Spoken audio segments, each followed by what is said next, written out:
Quand j'ai accepté l'invitation, en fait, je ne savais pas de quoi je voulais vraiment parler. Je ne pouvais pas parler des matchs que je gagnais, encore moins en ce moment. Parce que j'en gagne depuis que je suis entraîneur chez les professionnels uniquement 30%. Donc je gagne un match sur 3. Donc on va vite faire le tour. Quand on sait, j'en ai fait à peu près plus de 200. Donc c'est pas de ça que je peux vous parler aujourd'hui.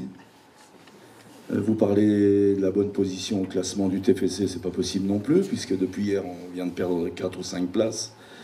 Et on est 14e. Et j'avais donc envie de vous parler du management, parce qu'ici, il y a certainement des éducateurs, mais il y a aussi des patrons, chefs d'entreprise ou des chefs de service. Et je voulais vous faire part de mon idée de management, qui est certainement connue, reconnue, répandue, mais qui correspond à ce que j'ai appris de la vie, de mon éducation, et également de mon empirisme au travers de mes années d'expérience dans le football.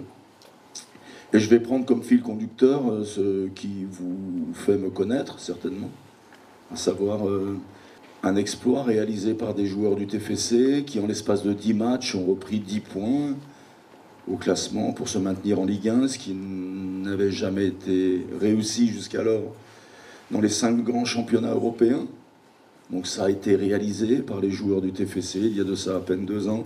Et j'en étais l'entraîneur, donc je suis, on va dire, le metteur au point ou le metteur en scène. Enfin bref, j'ai essayé de vous faire partager de manière tout à fait synthétique mes croyances dans le management. Donc mon management, c'est simple, je suis quelqu'un d'extrêmement positif. Et ça, je le dois à mes parents. De toute façon, tout ce que l'on doit à nos parents, on ne s'en rend pas compte. Mais on doit tout à nos parents. Bien sûr, l'éducation. Hein. Et si je suis positif, c'est parce que j'avais des parents qui aimaient la vie. J'avais des parents qui ont aimé me transmettre, ainsi qu'à ma frangine, les plaisirs de la vie. Ça paraît con ce que je dis, mais les plaisirs de la vie, goûter les plaisirs de la vie, ce n'est pas rien. Quand je suis arrivé à Toulouse, alors que le club comptait 10 points de retard et était condamné, c'est ce que le président m'avait dit dans le bureau. Toujours est-il que je suis certainement le seul qui lui ait dit que je refusais de parler de Ligue 2 parce que je ne comprenais pas. Je me rappelle m'adresser à mon agent qui était présent. Je disais à mon agent, on est bien au TFC ici, on est bien à Toulouse, ils sont donc bien en Ligue 1 puisqu'il reste 10 matchs à disputer, 30 points à glaner. Et voilà pas que l'homme fort du club, le président Sadran, me dit qu'il cherche un entraîneur pour la Ligue 2. Je voulais pas en entendre parler. Très honnêtement, je savais pas si j'allais réussir à maintenir l'équipe, je dois le dire. Mais tout au long de ce périple, eh bien, j'ai imaginé un scénario.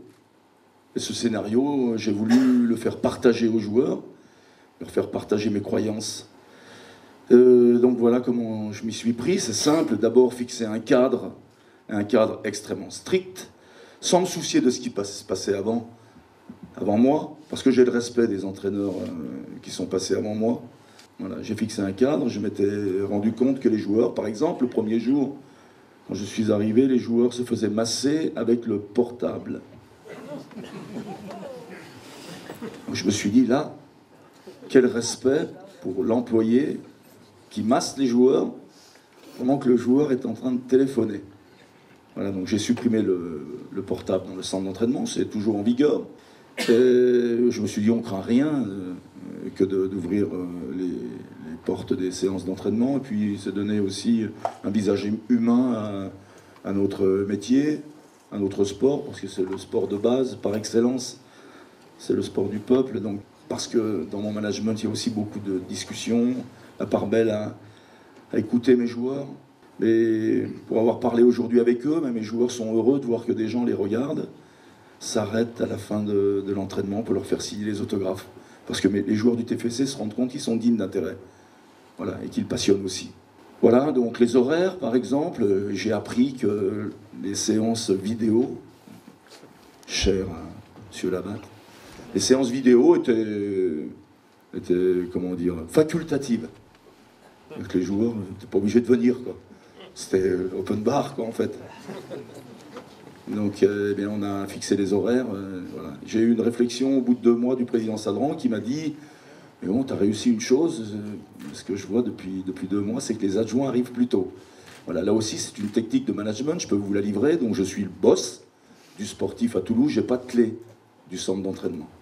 Non pas que j'ai pas envie d'avoir de clé, mais puisque j'ai pas de clé, il faut qu'on m'ouvre. Comme j'arrive le matin à 7h30, il faut que mes adjoints soient là. Voilà, c'est la certitude que mes adjoints sont présents à 7h30, puisque c'est eux qui ont les clés. Voilà. Ils font un peu de malice dans le management. Et là, j'en ai fait preuve.